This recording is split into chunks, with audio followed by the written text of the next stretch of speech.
Right, today we are making a communist car, and by that I mean something from the Soviet Union. From 1929 until the dissolution of the Soviet Union in 1991, they built millions of mostly terrible vehicles built out of turnips and old tanks. The Vaz 21-something, also known as a Lada Riva, was a small sedan based on the Fiat 124.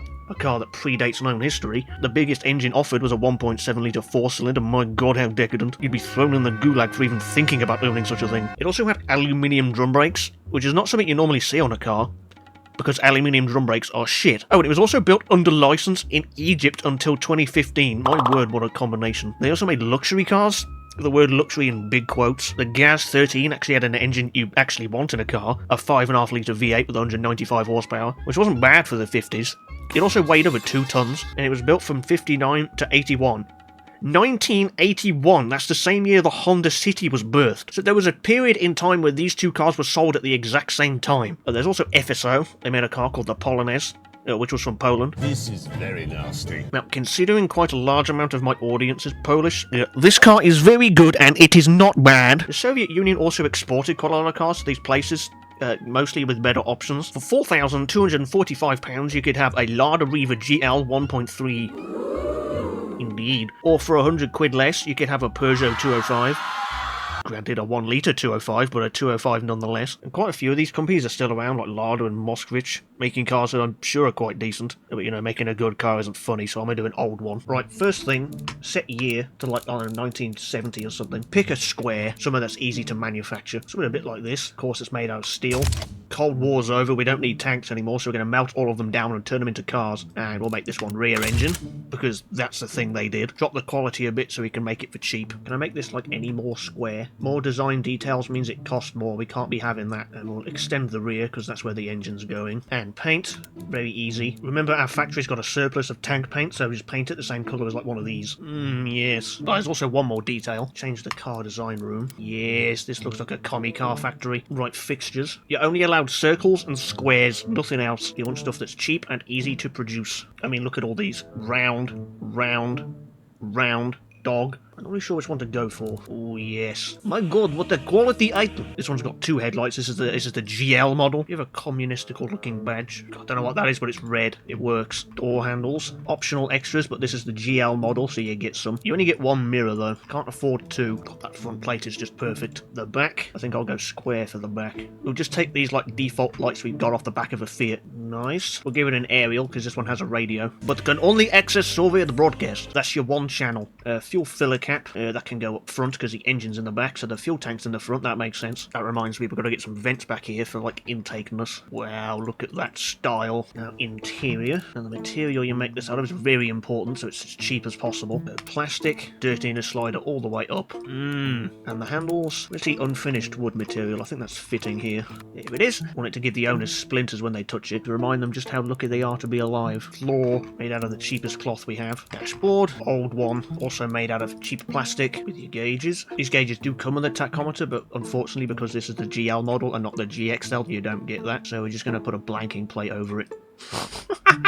The knob's still there, but no gauge. And a speeder that goes up to 220 kilometers an hour. That's a bit optimistic. That is not happening. Speeder probably won't even work properly anyway, but whatever. And a center console, not a very good one, but it's there. Yeah, just chuck some seats in it. Finished in the same material as the floor. Gonna make what we have last. You don't get headrests. Yes. How communistical does this look? This seating position is ass. I can never get the scale right for like wheel to chair and then space here. Oh well, it's probably how they would have built it anyway. It's not meant to be good, it's just meant to last a long time. Let's do the engine. Inline 4, made out of cast iron. And for some reason the pistons are blue. Now because this is the GL model, this gets, drumroll please, a 1.3-litre engine.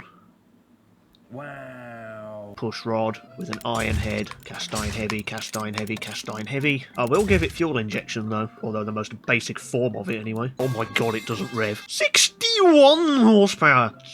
Jesus! We can drop the cam profile a bit. And the springs. The engine bottom end is experiencing high levels of RPM stress. We don't have time to fix it. So reliability stat, 39.7. That's good enough. This isn't the Marlin Krombeck, this is the 1.3 litre. What's inline in Russian? В соответствии. That. What's 4? 4. That's how you pronounce that. The 1.3 litre 4. It's the 1.3 litre Yet Ippy with 56 horsepower. Stick that in the car. Manual 4-speed in a car that's going to be sold up until the early 90s for some reason. Top speed is not 140 miles an hour. No. Give it an off-road skid tray because the roads around here are crap. Interior. Yeah, it has one. Optimized weight. Oh yes, heavy. And just some suspension. Car is strong oversteer. I don't doubt it. I ain't gonna fix it though. Now all these car companies have a name like Vaz or UAZ or Gaz. So we call this the UCAZ. That stands for United Communistical Automotive Z, and the model name Comrade GL. Oh, I forgot to give it a wiper. There, one on the driver's side. You know, I think that's just about it. I mean, Soviet cars aren't really that feature-full. I mean, you could probably stick a badge on like the front wing. You've got the displacement. Oh, GL badge. Yes. Gotta let them know what you're driving. Do I have any rust decals? Duct tape. Sure, stick some on the bonnet for like no particular reason. Yes, rust comes from the factory pre-ruined. My god, what a glorious machine. We must drive it.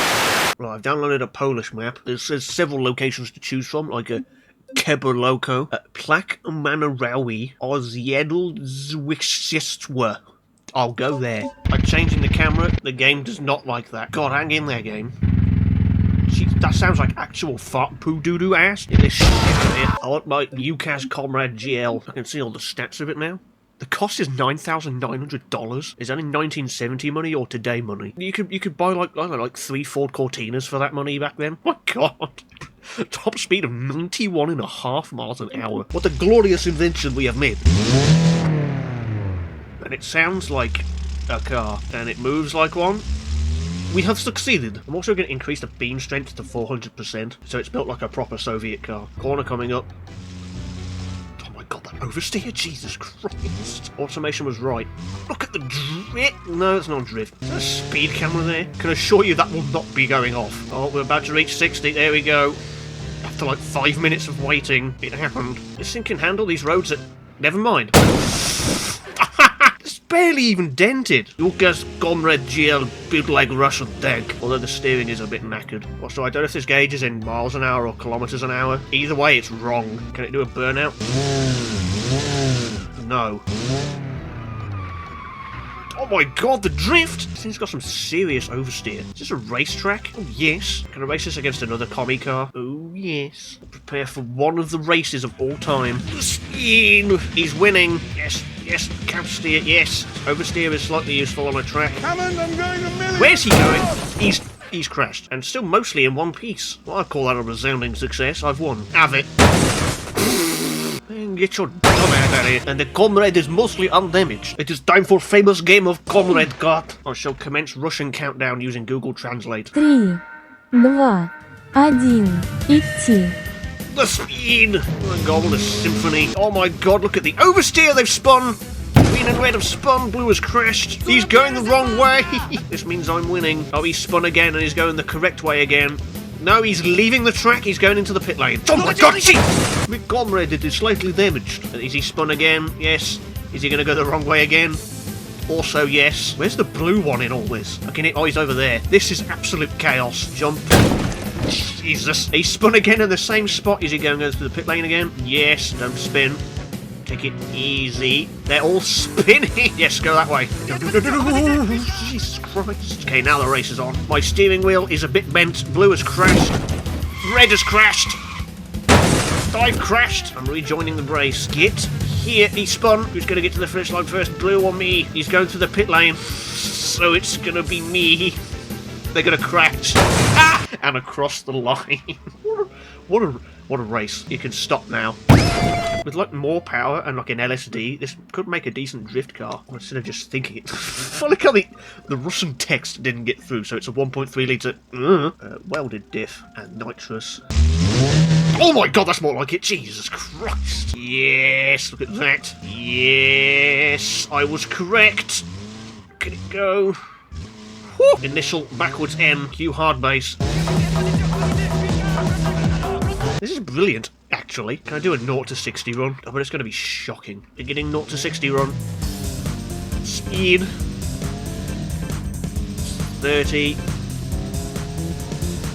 40. It's taken 10 seconds. We're still not there. Like, Oh, we're out of road. Maybe on a longer bit of road. Attempt number 2. Speed. 30. Takes 5 seconds. Jesus. 10 more miles an hour to go. Almost. 17.28 seconds. It took 1,000 feet for it to go 60. Is it synchro damaged? I'm surprised this thing even has synchros. How is that allowed under communism? We're entering Noe Jork. Who Jorkin they Noe? Oh my god, this road is bumpy. Jesus Christ. Even with the sophisticated double wishbone suspension, it's an absolute terrible ride. Oh my god, Jesus. Is this what Poland is really like? God, now we're getting some speed. We're motoring into top gear. Oh my, what the bruh? Okay, deal. It's supposed to be like, what, Lidl? Zakupy robi w dealu za aplikacja. Let's say you talk that language. Oh god, I didn't think last time we'd have any collision. My wheel! Well, let's do a lap in this thing. The speed! The ferocious speed! I have no idea when to brake, because the brakes are shit, and there's 0 ABS.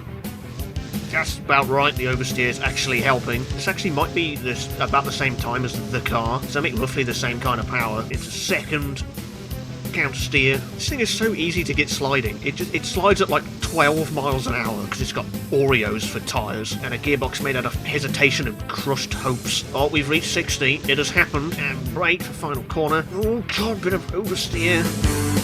And a cross line. We do it. 13th, where's that? Actually, where's the car? 10th, 155. This is 7 seconds slower than the car. 2025. And the Cygnus Invader V8 airbag. It's faster than that thing? The American car? My god. This is proof that the commies can build better cars than the Americans. Subscribe to GrogTV. Subscribe to GrogTV. Subscribe to GrogTV. Subscribe to GrogTV. Yeah. Sounds like a choo-choo train.